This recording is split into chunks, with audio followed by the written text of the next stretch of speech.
Ang problema ni boss, matagal na daw hindi gumagana itong reverse light niya. At ang sabi ng pinagtanungan niya is kailangan daw palitan yung switch dito sa reverse light. Ang sabi ko naman, check upin ko muna. O sige, lagay mo sa reverse. Pwede kasing loose connection lang yan. O, reverse.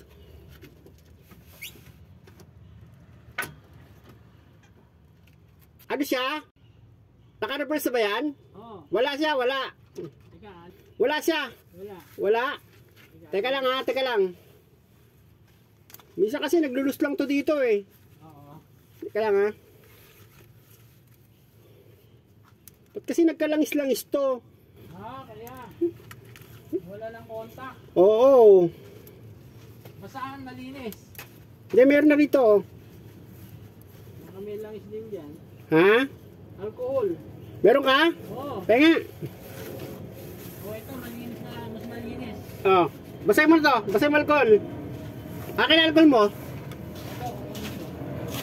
Alam niyo mga boss, pag stock pa yung pyesa, hindi ko basta-basta pinapalitan yan, tinetesting ko muna maigi.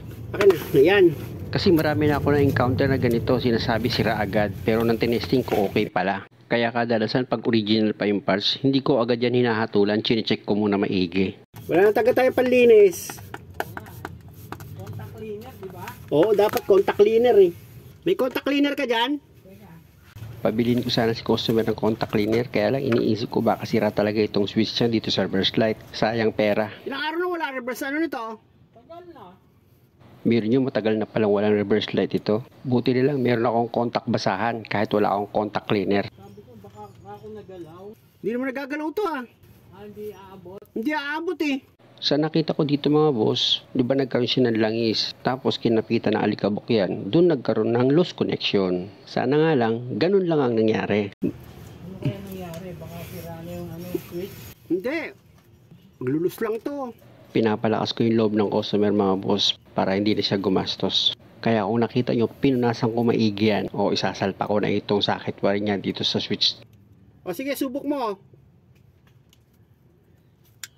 O sige, subok mo. Tingnan ko. Oo. Reverse mo muna. Oy, meron. Okay na? Oo, meron na. O, subukan mo dito yung neutral.